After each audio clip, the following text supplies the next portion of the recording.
अस्सलामु अलैकुम। आज हम बात करेंगे इसराइल के बारे में। इस वीडियो को लाजमी पूरा सुनिए। यहूदी बनी इसराइल के कबीले का मजहबी नाम है, जबकि लफ्ज़ बनी इसराइल यहूदियों का आबाई नाम है। हज़रत इब्राहीम अलैहिस्सलाम अराक के शहर बाबल में पैदा हुए और परचम तौहीद बुलंद करने की वजह से नमरूद ने इनको मुल्क बदर कर दिया। आप मुख्तलिफ मकामात पर हिजरत करने के बाद फ़लस्तीन पहुँचे और आपने एक नई आबादी कायम की जिसका नाम कत था और ताहयात यही रहे। हज़रत इब्राहीम अलैहिस्सलाम के दो बेटे थे, हज़रत इस्माईल जो कि मक्का मुअज़्ज़मा में मबऊस बारिसालत थे, जबकि दूसरे बेटे हज़रत इसहाक अलैहिस्सलाम जो कि कनान में मबऊस बारिसालत हुए।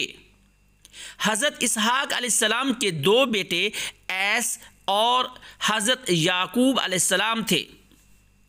हज़रत याकूब अलैहिस्सलाम को इसराइल के लक़ब से भी याद किया जाता है, जिसकी वजह से इनकी औलाद को बनी इसराइल कहा जाता है।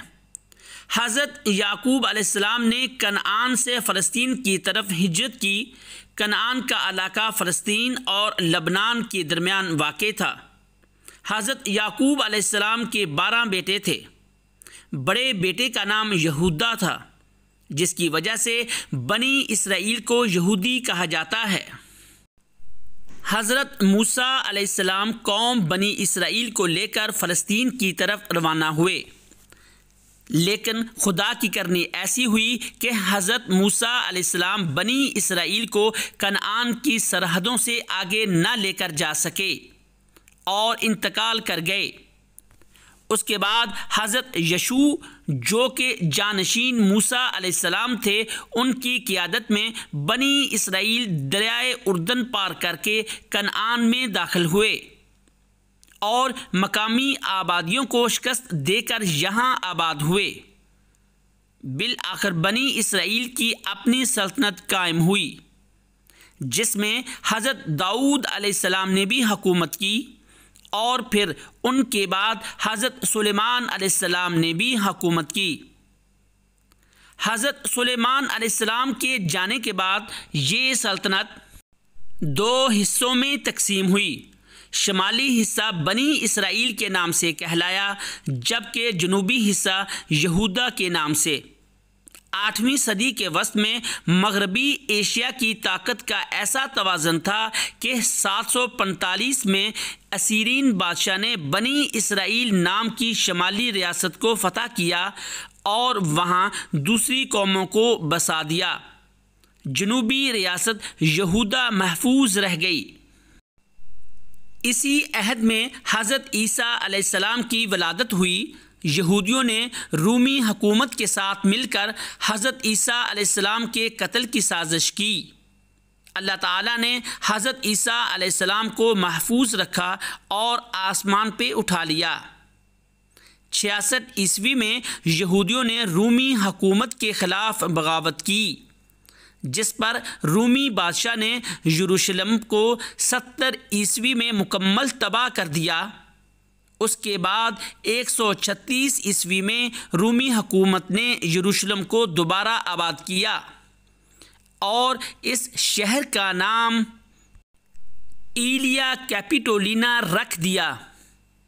अलबत्ता 135 ईस्वी में यहूदियों ने दोबारा बगावत का आगाज़ कर दिया, जिससे बहुत कत्लो गारत हुई और बिल आखिर यहूदियों को यरूशलेम से निकाल दिया गया।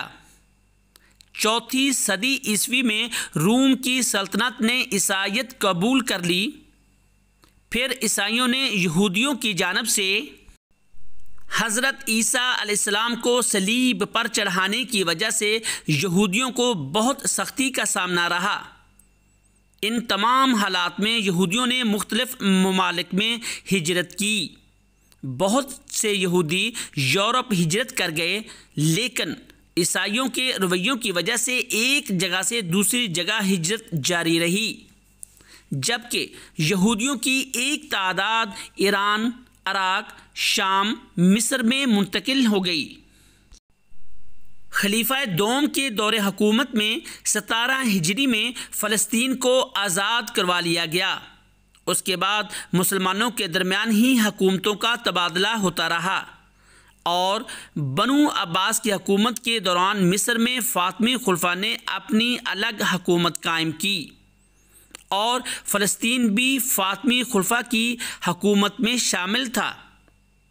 इसी दौरान ईसाइयों ने अपने इस अकीदे के तहत बैतुल मुक़द्दस से हज़रत ईसा अलैहिस्सलाम का नज़ूल होगा और पूरी दुनिया पर ईसाई हुकूमत करेंगे।